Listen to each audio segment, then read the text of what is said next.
दोस्तों नमस्कार। सत्ता विमर्श में आपका स्वागत है। मैं प्रवीण कुमार।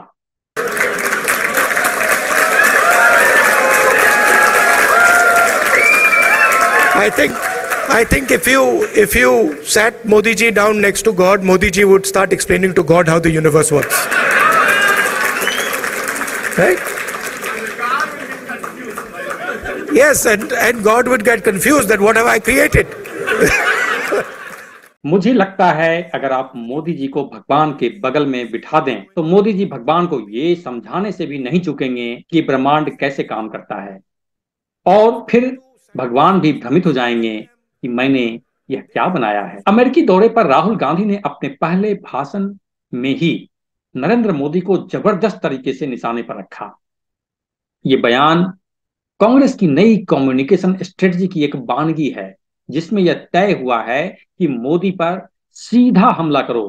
कहने का मतलब यह कि राहुल गांधी जो काम पिछले कई वर्षों से करते आ रहे हैं उस पर पार्टी ने भी अपनी मुहर लगा दी है।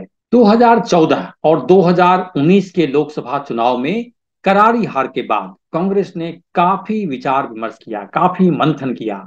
इसमें टॉप लीडरशिप का मानना था कि चाय वाला और नीच आदमी जैसे कमेंट से बीजेपी को फायदा हुआ है, मोदी को फायदा हुआ है। लेकिन राहुल गांधी की राय उस वक्त भी अलग थी।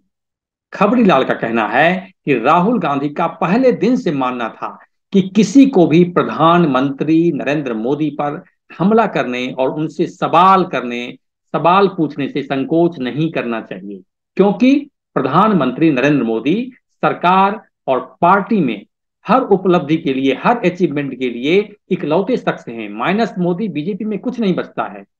तो हमें उस चेहरे को ही बेनकाब करने की दिशा में काम करना चाहिए और कोई रास्ता नहीं है। मोदी सरकार को सत्ता में आए 9 साल हो चुके हैं। कांग्रेस को लगता है कि मतदाताओं का एक बड़ा हिस्सा बीजेपी सरकार से परेशान है और वो चाहता है कि प्रधानमंत्री मोदी से सवाल पूछे जाने चाहिए। कांग्रेस ने इसी वोट बैंक को भुनाने की नई स्ट्रेटजी बनाई है। यानी कांग्रेस अब इस नैरेटिव को नहीं मानती कि पीएम मोदी पर पर्सनल अटैक से कांग्रेस को नुकसान होगा। पिछले महीने हुए कर्नाटक विधानसभा चुनाव में इस नैरेटिव को और बल मिला है। आप इसे एक उदाहरण से समझ सकते हैं। कर्नाटक विधानसभा चुनाव के दौरान 27 अप्रैल 2023 को कांग्रेस अध्यक्ष मल्लिकार्जुन खड़गे ने कहा, पीएम मोदी जहरीले सांप की तरह हैं। आप सोच सकते हैं यह जहर है या नहीं। यदि आप इसे चाटते हैं तो आप मर जाएंगे। इसके ठीक 2 दिन बाद पीएम मोदी 29 अप्रैल को कर्नाटक के बीदर जिले के हुमनाबाद में एक जनसभा को संबोधित करते हुए कहते हैं, किसी ने मेरे खिलाफ इस्तेमाल किए जा रहे इस तरह के अपशब्दों की सूची बनाई और मुझे भेजा। उस सूची के मुताबिक कांग्रेस के लोग 91 बार, अभी तक 91 बार अलग अलग तरह से मुझे अपशब्द कह चुके हैं।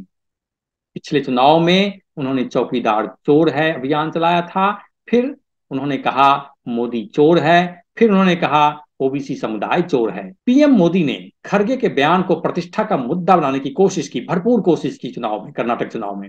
इसके बाद प्रियंका गांधी ने 30 अप्रैल को पीएम मोदी पर पलटवार किया। उन्होंने कहा मोदी जी को मेरे भाई से सीखना चाहिए। मेरा भाई कहता है कि मैं देश के लिए गाली क्या गोली भी खाने को तैयार हूं। पीएम मोदी लिस्ट बनवाते हैं कि उन्हें 91 बार गालियां दी गई। इन लोगों ने मेरे परिवार को जितनी गालियां दी, इसकी लिस्ट बनाई जाए तो पूरी किताब छपवानी पड़ेगी। तो ये समझिए कि मोदी पर ताबड़तोड़ हमले के इस पूरे एपिसोड के बावजूद कांग्रेस को कर्नाटक चुनाव में स्पष्ट और मजबूत जनादेश मिला। इससे कांग्रेस को काफी बल मिला है और वो इसे आने वाले चुनावों में भी आजमाना चाहती है। कांग्रेस को अब लगने लगा है कि जब भी राष्ट्रीय स्तर पर चुनाव होता है, चाहे वह राज्य का चुनाव ही क्यों ना हो, वहां पर मोदी की छवि सबसे अहम होती है। ऐसे में प्रधानमंत्री मोदी पर सीधा हमला करना ही सबसे अच्छी चुनावी रणनीति होगी। यानी पीएम मोदी की इमेज को डेंट करना होगा, उनकी साख पर पट्टा लगाना ही होगा। बात तभी बनेगी। फिलहाल के लिए इतना ही। सत्ता और जन सरोकार की खबरों के लिए देखते रहिए सत्ता विमर्श। नमस्कार।